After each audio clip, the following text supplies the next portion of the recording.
Those who were there still recall how dazzling Diana was that night. She wore diamond and pearl drop earrings and a velvet gown that was alluringly low-cut.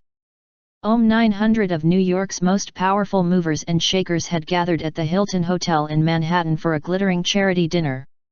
It was December 1995, and fate had placed Donald Trump on the princess's table, although his second wife Marla was also present. Diana had greeted him and other major donors earlier at the reception. She'd already met the tycoon several times, mostly at charity functions, but didn't know him well, although he'd offered her complimentary membership of his Florida Country Club, an offer she declined. She was certainly well aware of his reputation with women, though he had never made a pass at her. For his part, Trump had noted Diana's qualities in some detail.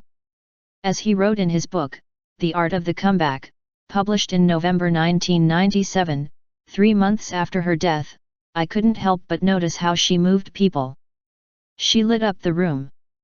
Her charm, her presence. She was a genuine princess, a dream lady. Totally unaware of how he felt, you can imagine Diana's surprise soon after she and Charles were divorced in July 1996, 6 months after that Manhattan dinner, to receive a huge basket of flowers from Trump. This week, it emerged how, 2 months after Diana was killed in that car crash in Paris, Trump talked about her with rather less respect than he showed in the book. Rather, she was a potential sexual target. At the time, he was a guest on an American radio show presented by shock jock DJ Howard Stern, and he boasted, on air, that he could and would have slept with Diana. "You could have nailed her," suggested the DJ crudely, to which Trump replied, "I think I could have. She had the height, she had the beauty, she had the skin." Nothing, notice, about what it was that he thought might make him attractive to her. For these were the obnoxious thoughts of a rich man whose own marriage was beginning to crumble and who believed his charm, fortified by his money, could buy him just about anything, or anyone. 2 years later, his marriage to Marla was over after just 6 years. The truth is, Trump hadn't said much to Diana that evening in New York. In fact, the one person Diana was really hoping to meet didn't show up.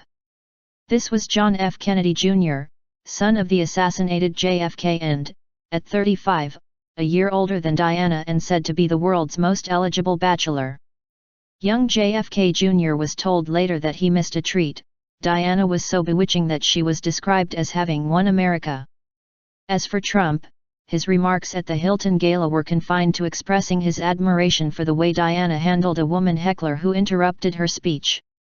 It happened when the princess was talking about people in need, especially referencing parents with small children, when a middle-aged woman shouted out, "Where are your children, Diana?" "At school," shot back the princess, and she moved seamlessly on. Trump, then aged 49, was seen nodding his approval at the way Diana had handled the tricky situation. He was impressed, adding somewhat threateningly about the heckler, "I would have liked to have had a word with that woman." No doubt he would have liked to have had more than a few words with the princess, who that night was sitting between two of the most respected figures in America, the celebrated veteran statesman Henry Kissinger and Colin Powell, the U.S. Army 4-star general who later became Secretary of State under President George W. Bush. The vain Trump clearly assumed he could be in with a chance. After all, the princess had then been separated from the Prince of Wales for more than 3 years. As she told the Sunday Times, he bombarded Diana at Kensington with massive bouquets, each worth hundreds of pounds. Trump clearly saw Diana as the ultimate trophy wife. As the roses and orchids piled up at her apartment, she became increasingly concerned about what she should do. It had begun to feel as if Trump was stalking her. Over dinner, she apparently told Selina Scott, "Trump gives me the creeps." And then his flowers stopped. Having had no encouragement, Trump, ever the businessman, cut his losses. It simply became apparent that he was wasting his time. If only he had known what was really going on in Diana's life, he would have realized that the last thing on earth she needed at that time was another dubious suitor. For Diana had met someone else, someone with no private jet, little money, not even his own home. He was a junior heart and lung surgeon at London's Brompton Hospital. Born in Pakistan, his name, of course, was Hasnat Khan.